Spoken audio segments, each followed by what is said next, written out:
არის ასეთი ქვეყანა. მას საქართველო ქვია. ჩვენი სერიალის მიზანია საქართველოს სხვადასხვა მხარეთა და მუნიციპალიტეტთა პოტენციალის და რაც მთავარია ტურისტული სფეროს გამომზეურება. ამჯერად მცხეთა-მთიანეთის რეგიონს, კერძოდ კი თიანეთის მუნიციპალიტეტს წარმოგიდგენთ. თიანეთის მუნიციპალიტეტის ტერიტორია აღმოსავლეთ საქართველოს მაღალმთიანეთში მდებარეობს. მას ჩრდილო-დასავლეთით დუშეთის, ჩრდილო-აღმოსავლეთით ახმეტის, სამხრეთით კი მცხეთისა და საგარეჯოს მუნიციპალიტეტები ესაზღვრება. ისტორიულ წყაროებში გეოგრაფიული მხარის სახელწოდება თიანეთი ჯერ კიდევ მეოთხე საუკუნიდან იხსენიება, რომლის ადმინისტრაციულ ცენტრს ცხრაკარას მთაზე მდებარე დასახლება წარმოადგენდა სახელწოდებით ბოდოჯი. მოგვიანებით ეს სახელი გამქრალა და ტყიანი მასივებით გარშემორტყმულ ამ მხარეს სახელად თიანეთი შემორჩენია. მდინარე იორის ხეობის ზემოწელზე მდებარე ეს ტერიტორია ისტორიული ერწო-თიანეთი გახლავთ. ერთ დროს სწორედ ამ მხარის გავლით ახდენდა ქართლის სამეფო პოლიტიკურ და კულტურულ ზეგავლენას კავკასიის მთიანეთზე. ხელსაყრელი გეოგრაფიული მდებარეობა კი ერწო-თიანეთს დიდ სტრატეგიულ და ეკონომიკურ მნიშვნელობასაც ანიჭებდა, რადგან სწორედ აქ გადიოდა ერთ-ერთი განშტოება იმ სავაჭრო მაგისტრალისა, რომელიც ქართლის ადრინდელ ფეოდალურ სახელმწიფოს კავკასიის ალბანეთთან და სომხეთთან აკავშირებდა.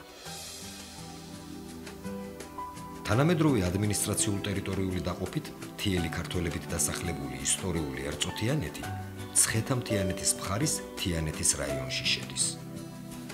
საკუთრივ დაბა თიანეთი, რომელიც ზღვის დონიდან 1100 მეტრის სიმაღლეზე მდებარეობს და საქართველოს დედაქალაქ თბილისიდან 60-ოდე კილომეტრითაა დაშორებული, 1924 წლამდე თიანეთის მაზრის ცენტრს წარმოადგენდა. 1924 წლიდან იგი დუშეთის მაზრას მიეკუთვნებოდა.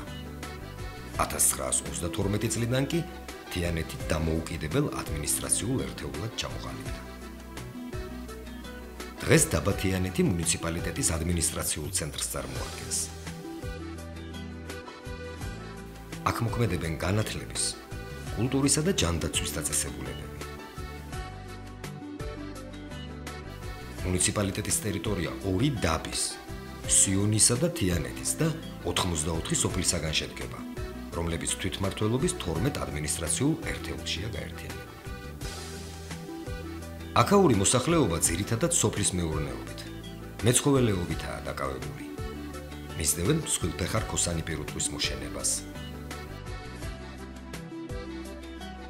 მეცხვარეობას, მეღორეობასა და მეფრინველეობას. ეწევიან მარცვლეული და საკვები კულტურების მოყვანასაც. მხარის მთავარ სამდინარო არტერიას მდინარე იური წარმოადგენს, რომელიც სათავეს 2800 მეტრის სიმაღლიდან თიანეთის ქედის სამხრეთ კალთაზე მდებარე ბორბალოს მთიდან იღებს. მუნიციპალიტეტის ტერიტორია სოფელ ბოჭორმამდე ჩაუყვება და მას ორ თანაბარ ნაწილად ყოფს. ივრის ხეობაში კი სოფელ ლელოვანსა და დაბა სიონს შორის 13 კილომეტრზე სიონის ხელოვნური წყალსაცავია გადაჭიმული. ტყეებსა და ბუჩქნარს მუნიციპალიტეტის ტერიტორიის დაახლოებით 50000 ჰექტარი უკავია. ფართოფოთლოვანი ტყეებით შემოსილ თხემებზე გაბატონებულ წიფლნარს უფრო ზემოთ სუბალპური მდელოები ცვლის. ტყეთა სარტყელი კი მრავალფეროვანი ენდემური სახეობებითა და მდიდარი ფაუნითაა გამორჩეული. მდინარე იორის ხეობაში არსებული არაერთი საეკლესიო და ხუროთმოძღვრული ძეგლის არსებობა თიანეთის უძველეს და სახელოვან ისტორიულ წარსულს გვიდასტურებს. მიუვალ ადგილებში აშენებული ციხე-ტაძრებისა და მათი ნაშთების ხილვისას ვწმუნდებით, რომ ამ მხარეში ოდითგან გამორჩეული ნიჭით დაჯილდოებული ოსტატები მოღვაწეობდნენ. მიუხედავად იმისა, რომ თიანეთის მუნიციპალიტეტი აგრარულ რაიონს წარმოადგენს და მოსახლეობის მნიშვნელოვანი ნაწილი სოფლის მეურნეობითაა დაკავებული, არსებული ბუნებრივ-გეოგრაფიული და ისტორიულ-კულტურული რესურსის გათვალისწინებით, აქ განსაკუთრებული მნიშვნელობა ტურიზმის განვითარებას ენიჭება. თიანეთში ბევრი რამ კეთდება ტურისტთა მოსაზიდად და მათთვის კომფორტული გარემოს შესაქმნელად. იმისათვის, რომ სტუმარმა აქ თავი კომფორტულად იგრძნოს, კეთდება გზები და გადაიჭრა ელექტრომომარაგებისა და სასმელი წყლის პრობლემები. განახლდა კულტურისა და დასვენების პარკი, მოეწყო სკვერები, ამოქმედდა კეთილმოწყობილი სასტუმროები და სწრაფი კვების ობიექტები. ბუნებრივი წარმოშობისა და მატერიალურ-კულტურული ძეგლების მონახულებასთან ერთად გავეცნობით მხარის წარსულსა და დღევანდელობას. მხარის წარსულზე თვალის გადასავლებად კი თავდაპირველად თიანეთის მხარეთმცოდნეობის მუზეუმს ვესტუმროთ, სადაც სხვადასხვა დროს ჩატარებული არქეოლოგიური გათხრების შედეგად და შემთხვევით აღმოჩენილი მასალებია წარმოდგენილი. აქ ვიზიტორებს საშუალება აქვთ იხილონ ადრეული ბრინჯაოს ხანიდან გვიან შუა საუკუნეებამდე პერიოდის შრომისა და საბრძოლო იარაღები, საეკლესიო და საკულტო დანიშნულების ნივთები. ცალკე დარბაზში კი მხარის მოსახლეობის ცხოვრებისა და ყოფის ამსახველი მრავალფეროვანი ეთნოგრაფიული მასალებიცაა წარმოდგენილი.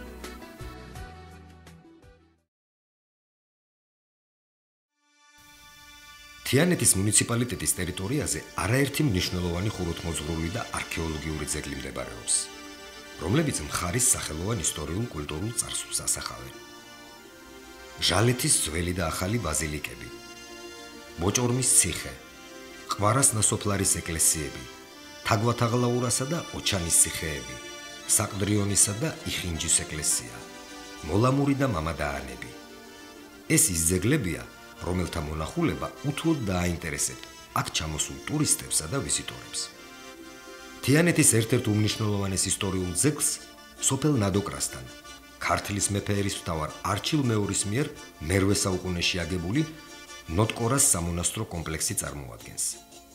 ქართლის ცხოვრების მიხედვით არჩილი დაჯდა წუქეთს და აღაშენა კასრი და ხევსალა უკასტისასა აღაშენა ციხეო. ვახტანგ გორგასლის შთამომავალი, სტეფანოს მეფის ძე, წმინდა მოწამე არჩილი გახლდათ პირველი მეფე, რომელიც ქრისტეს სარწმუნოებისა და ქვეყნის ერთგულებისათვის ეწამა. მისთვის არაბებს თავი მოუკვეთიათ.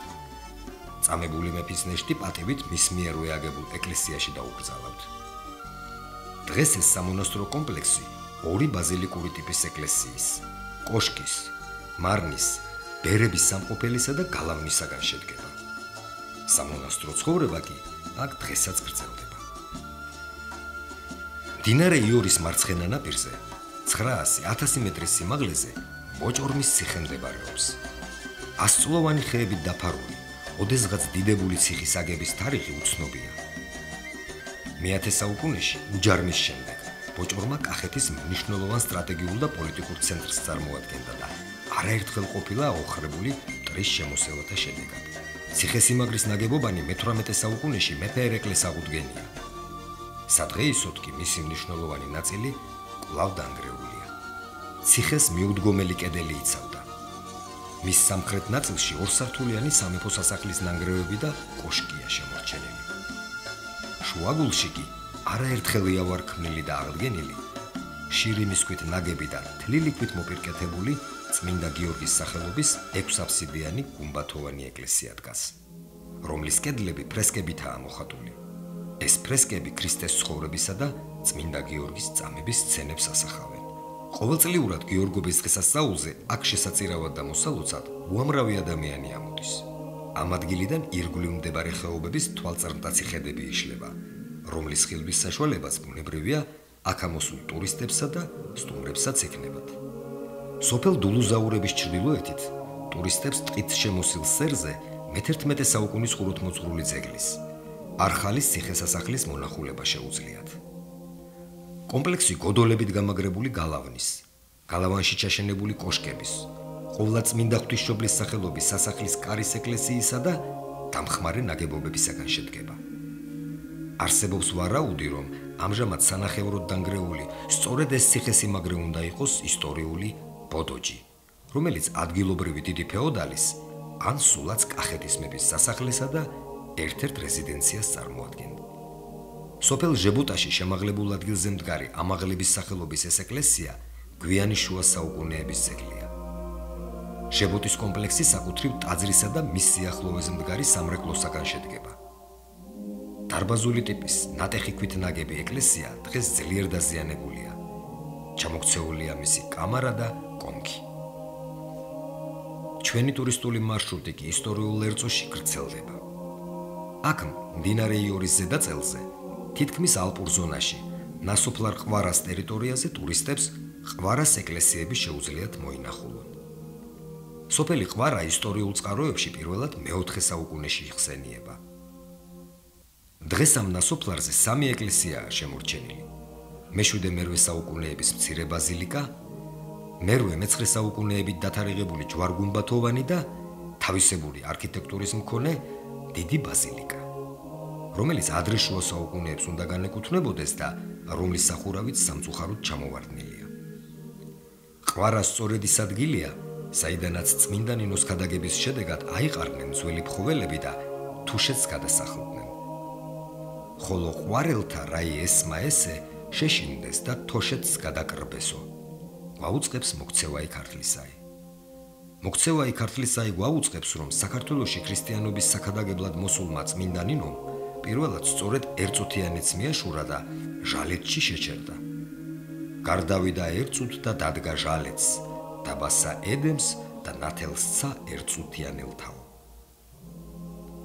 ქრისტიანულ ღვთისმსახურებასა და ეპარქიის არსებობას ამ ტერიტორიაზე დიდი ხნის ისტორია აქვს.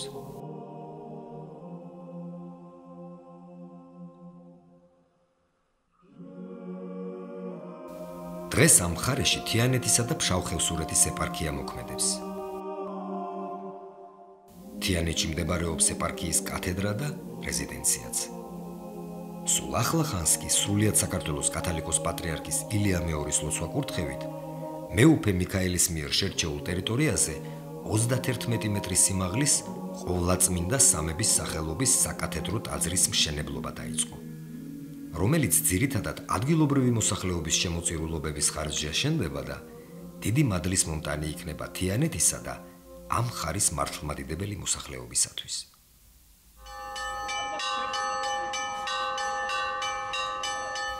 ალილოობა ერთ-ერთი უძველესი ქრისტიანული რიტუალია, რომელიც სათავეს მე-5 საუკუნიდან იღებს. ტრადიციის მიხედვით ქრისტეშობის ღამეს წემსებად გამოწყობილი ახალგაზრდა მამაკაცები ალილოს გალობით თითოეული თანასოფლელის კარ-მიდამოს მოივლიდნენ და ალილოს გალობით ამცნობდნენ ქრისტეს მოვლენებას. ამ სიხარულით და ვარსკვლავებით განათებულ ღამეში ეწყობოდა მსვლელობა, რომლის დროსაც ქვრივობოლთა და ღარიბ უპოვართათვის შესაწირი და ცხვენი გროვდებოდა. საქართველოს მთიანეთში უძველესი დროიდან სხვადასხვა რელიგიური და საერო დღესასწაულები აღინიშნება. ყოველი წლის 12 ივლისს თიანეთში, ხევსურეთსა და ფშავში უძველესი რელიგიური დღესასწაული ლაშარობა აღინიშნება. ლაშარის ჯვრის, ანუ ლაშარის წმინდა გიორგის დღესასწაული. თიანეთში ლაშარის სალოცავი ივრის ხეობის ზემო წელზე, ლაშარის გორზე მდებარეობს. აღმოსავლეთ საქართველოს მთიელებთან ერთად აქ ოდითგან ამოდიოდნენ და ამ სალოცავს ბარაქას, კეთილდღეობასა და სნეულებადგან განკურნებას ევადრებოდნენ ბარში მცხოვრები ქართველებიც და არაქართველებიც. ძველი ტრადიციის თანახმად თავდაპირველად ხევისბერი წმინდა დროშას გამოაბრძანებს. ხდება მლოცველთა დალოცვა, ტარდება საკლავის შეწვირვის რიტუალი. შემდეგ კი იმართება ტრადიციული დოღი და სხვა კულტურული ღონისძიებები.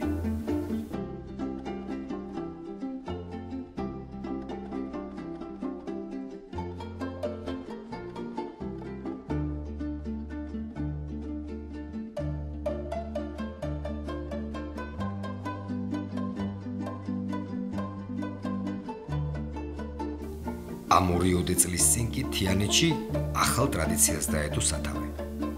26 მაისს, ქვეყნის დამოუკიდებლობის დღეს, თიანეთის სიახლოვეს მდებარე კოხიგორის მთის წვერზე, თიანეთის სკოლის მოსწავლეები ამ ხარისაა მაყოშვილის, პოეტ ტარიელ ხარხელაურის შემოქმედების წარმოსაჩენად შეიკრიბნენ. მეტი რომ არაფერი არ გავაკეთო, მიბრუნდეთ სახში წავიდეთ აი ამ ბავშვებს, აქედან რომ გადახედავთ საქართველოს, შეუყვარდებათ მაგრამ. დიდება. პატრიოტული სულისკვეთებით გაჯერებულ ამ ღონისძიებას მაღალ მთაზე ფეხით ასული უამრავი სტუმარიც დაესწრო. თიანეთის ამ ულამაზ ადგილას, საიდანაც ჩანს ერწოს ველები, შეხეთ მეგობრებო, რა ლამაზია, რით ჩამორჩება ალაზნის ველებს. გადაიხედეთ იქითკენ თიანეთისკენ, ჟებოტისკენ, ტუშურებისკენ, ზარიზეებისკენ, რით ჩამორჩება დანარჩენ თიან საქართველოს და აი ამ ხელა განძის პატრონები ვართ ჩვენ თიანელები. და სულ რომ ამბობენ ხოლმე თიანელები ღარიბი ხალხი ვართ, მეთანხმები. დღეს ძალიან ღარიბი ხალხი ვართ. მაგრამ თუ ამ სიმდიდრეს კარგად გამოვიყენებთ, ძალიან მდიდარი ხალხი გავხდებით. სულ ახლახან თიანეთის მუნიციპალიტეტის საკრებულოსა და გამგეობის გადაწყვეტილებით თიანეთის რაიონი მწვანე მხარედ გამოცხადდა. ერთო თიანეთის ბუნებრივი პირობები, კლიმატი, სიონის წყალსაცავი და სხვა რესურსების შესაძლებლობას იძლევა ეს მხარე მნიშვნელოვან საკურორტო რეკრეაციულ ზონად იქცეს, როგორც ნაციონალური, ასევე საერთაშორისო მასშტაბით. რეკრეაციული ზონების მოწესრიგება კი ხელს შეუწყობს სამუშაო ადგილების შექმნასა და ცხოვრების დონის ამაღლებას. კავკასიონისა და მდინარე ივრის ხეობის თვალწარმტაცი ბუნება, ეკოლოგიურად სუფთა გარემო, ისტორიული ძეგლები, მუზეუმები, სტუმართმოყვარეობის ტრადიციები და საინტერესო ტურისტული მარშრუტები ამ მხარის მნიშვნელოვან ტურისტულ რესურსს წარმოადგენს. სადღეისოდ თიანეთი და სიონი ადგილობრივი მნიშვნელობის კურორტებია. დაბა სიონი მდინარე ივრის ხეობაში, ზღვის დონიდან 1000 მეტრზე მდებარეობს. იგი ადგილობრივი მნიშვნელობის კლიმატურ-ბალნეოლოგიური კურორტია, რომელსაც წყლისა და მზის აბაზანების მისაღებად ყოველწლიურად უამრავი დამსვენებელი სტუმრობს. ბედმა უცნობი გზით გამაქანა, თქვენ დარჩით შორი, ცაზედათ შორი, და როგორც კარტში აგურის ქალებს ჰქონდათ ქერათმა და ყელი ბროლის. მე გპირდებოდით რომ დავბრუნდები, რომ თქვენი თმები დამაბრუნებენ, მაგრამ დღეები, როგორც ქურდები, ჩემს დაპირებას ანადგურებენ. და სადმე ტყვია თუ გააციებს, გულს საშინელი განადგურებით, თქვენ მაპატიეთ. ო, მაპატიეთ, დანაშაული არ დაბრუნების. ეს ცნობილი ლექსი, რომელიც 1942 წელს ფრონტზეა დაწერილი, ამ მხარის საამაყო შვილს, მეორე მსოფლიო ომში გმირულად დაღუპულ ქართველ პოეტს, მირზა გელოვანს ეკუთვნის. მირზა გელოვანს ქვეყნისა და მშობლიური ლიტერატურის სიყვარული ომში სწორედ აქედან, თიანეთიდან გაჰყვა. დაბა თიანეთის ცენტრში მდებარე ამ ლამაზ სახლში პოეტის მემორიალური მუზეუმი მდებარეობს. მრავალფეროვნებით გამორჩეულ სამუზეუმო ექსპოზიციას მრავალი დამთვალიერებელი ჰყავს. მას საქართველოს ყველა კუთხიდან სტუმრობენ. მირზა გელოვანი ხომ ჭეშმარიტად თავისი ქვეყნისა და ხალხის შვილი იყო. დამთვალიერებელთა შორის კი განსაკუთრებით ბევრი ახალგაზრდაა. მადლიერი შთამომავლობა. ეს კი თიანეთის განახლებული კულტურის სახლი გახლავთ, რომელსაცარეაბილიტაციო სამუშაოები 2015 წელს ჩაუტარდა და მრავალპროფილური თანამედროვე აპარატურითაც აღიჭურვა. ამ შენობაში არაერთი შემოქმედებითი კოლექტივი მოღვაწეობს. კულტურის სახლთან მოქმედებს ქორეოგრაფიული ანსამბლი ნაკადულები. სამეჯლისო ცეკვების, ხალხურ საკრავებზე დაკვრის, ქართული სიმღერების შემსწავლელი და დრამატული წრეები. ამ დარბაზში კი ლოტბარ მაია ბობოხიძის ხელმძღვანელობით ფოლკლორული ანსამბლის აონის რეპეტიცია მიმდინარეობს.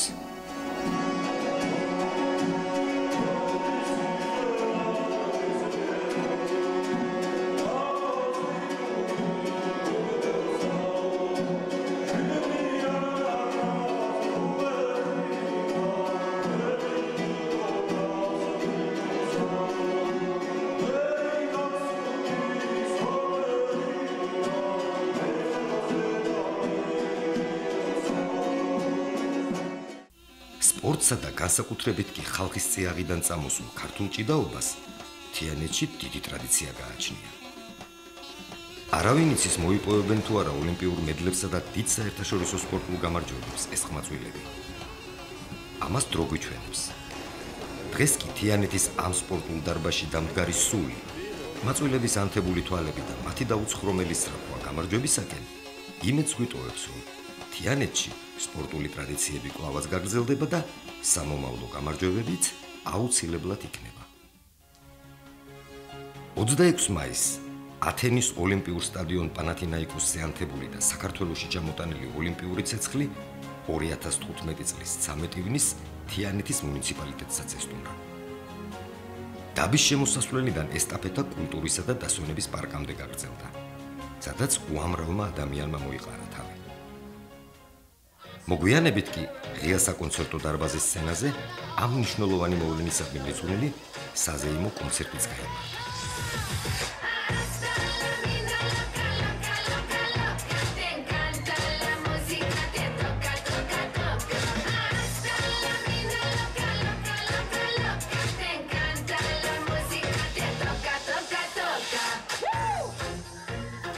საღამო დიდხანს გაგრძელდა და გვიან ღამით სადღესასწაულო ფოიერვერკებით დასრულდა. ამ მხარეში კი წლის მნიშვნელოვან მოვლენას საყოველთაო სახალხო დღესასწაული თიანეთობა წარმოადგენს, რომელიც ტრადიციულად აგვისტოს დასაწყისში იმართება. ვაჟა-ფშაველას სახელობის ახლად აღდგენილ, კეთილმოწყობილ და განახლებულ კულტურისა და დასვენების პარკში გამართული სახალხო დღესასწაულის ფარგლებში მრავალი ღონისძიება იმართება. აქ ეწყობა ქართული ხალხური რეწვის ნიმუშების გამოფენა გაყიდვები და სახელდახელო ფოლკლორული კონცერტები.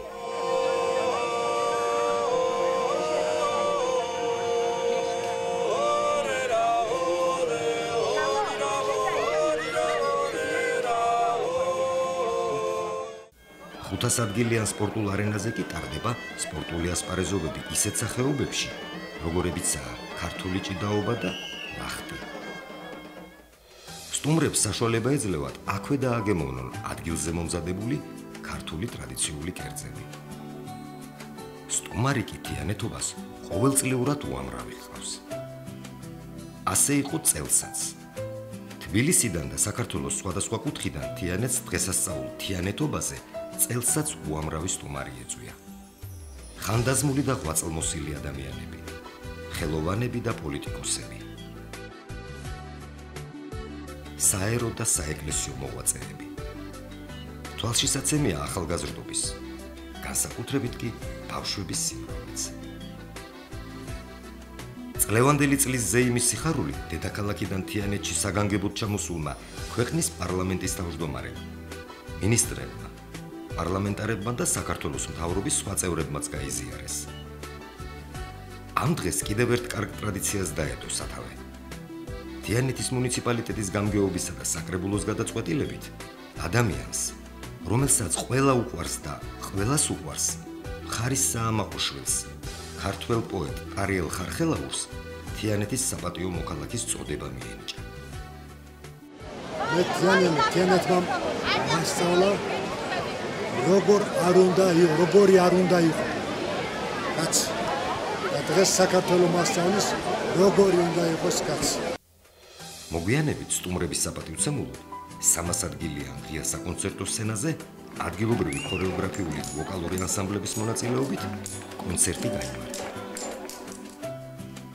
ტრადიციების აღდგენა შენარჩუნებასთან ერთად თიანეთობის ერთ-ერთი უმთავრესი მიზანი მხარეში ტურიზმის განვითარება და თანამედროვე ტურისტულ საკურორტო ინფრასტრუქტურის შესაქმნელად ინვესტორების დაინტერესება და მოზიდვაა.